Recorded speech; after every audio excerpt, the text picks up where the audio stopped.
Welcome to I news. ప్రముఖ social media దిగ్గజం meta platforms లో కంటెంట్ మోడరేషన్ కోసం ఉపయోగిస్తున్న ఆర్టిఫిషియల్ ఇంటెలిజెన్స్ వ్యవస్థలు ఇప్పుడు తీవ్ర వివాదాలకు దారితీస్తున్నాయి.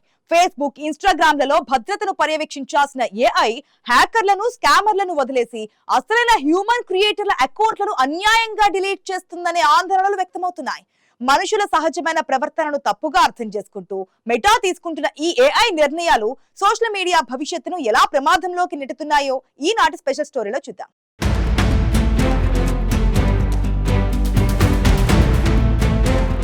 ప్రస్తుత డిజిటల్ ప్రపంచంలో ఆర్టిఫిషియల్ ఇంటెలిజెన్స్ టెక్నాలజీ ఎంత వేగంగా విస్తరిస్తుందో అంతే స్థాయిలో కొత్త తలనొప్పులను కూడా తెచ్చిపెడుతోంది. ముఖ్యంగా మెటా వంటి global social media platforms content moderation, security కోసం హ్యూమన్ సపోర్ట్ను తగ్గించుకుంటూ పూర్తి స్థాయిలో ఏఐ అల్గారిథమ్స్ పై ఆధారపడడం ఇప్పుడు పెద్ద వివాదంగా మారింది. ఈ వ్యవహారంపై సాంకేతిక నిపుణులు, ఎక్స్పర్ట్స్ తీవ్ర ఆందోళన వ్యక్తం చేస్తున్నారు. మెటా ఉపయోగిస్తున్న ఈ ఏఐ సిస్టమ్స్ అత్యంత దూకుడుగా వ్యవహరిస్తూ అసలైన యూజర్లను ఇబ్బందులకు గురి చేస్తున్నాయని వారు బల్లగుద్దు చెప్తున్నారు.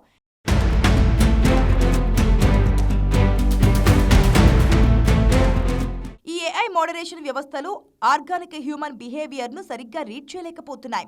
ఉదాహరణకు, ఎవరైనా యూజర్ ఒకేసారి వరుసగా లైకులు కొట్టినా, కామెంట్లు పెట్టినా, లేదా ఎప్పుడో ఒకసారి అకౌంట్ లాగిన్ చేస్తూ డిఫరెంట్గా ప్రవర్తించినా ఏఐ దాన్ని ఒక సెక్యూరిటీ థ్రెట్ లేదా స్పామ్ లాగా భావిస్తోంది. దీనివల్ల ఎంతో కాలంగా యాక్టివ్గా ఉన్న జెన్యూన్ హ్యూమన్ అకౌంట్లను, క్రియేటర్ల పేజీలను ఈ ఏఐ పర్మనెంట్గా డిలీట్ చేస్తూ మనుషుల గొంతు నొక్కేస్తోంది. ఇక ఈ అల్గారిథం ఎకో ఛాంబర్లో చిక్కుకున్న యూజర్లకు కనీసం అప్పీల్ చేసుకునేందుకు సరైన హ్యూమన్ సపోర్ట్, కస్టమర్ కేర్ లేకుండా పోయింది. ఒకవేళ అకౌంట్ బ్యాన్ అయిందని ఎవరైనా యూజర్ అప్పీల్ చేసుకుంటే ఆ కేసును మళ్ళీ ఏ మనుషులు రివ్యూ చేయరు.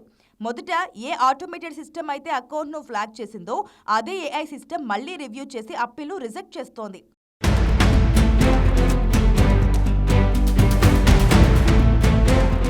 దీనివల్ల యూజర్లు ఈ ఏఐ లూప్లో చిక్కుకుపోయి తమ అకౌంట్లను ఎప్పటికీ తిరిగి సాధించలేకపోతున్నారు. ఇక్కడ అసలైన విషయం ఏంటంటే, ఒకవైపు నిజమైన మనుషుల అకౌంట్లు డిలీట్ అవుతుంటే మరోవైపు ఫేక్ అకౌంట్లు, బాట్ ఫార్మ్స్, స్కామర్లు హ్యాపీగా మనుగడ సాగిస్తున్నారు. ఎందుకంటే ఈ స్కామర్లు ఏఐ అల్గారిథమ్స్ ఏ విధమైన మెట్రిక్స్ను, ఎలాంటి క్లీన్ ఎంగేజ్మెంట్ను ఎక్స్పెక్ట్ చేస్తాయో సరిగ్గా పసిగట్టి తమ బాట్లను అలాగే డిజైన్ చేస్తున్నారు.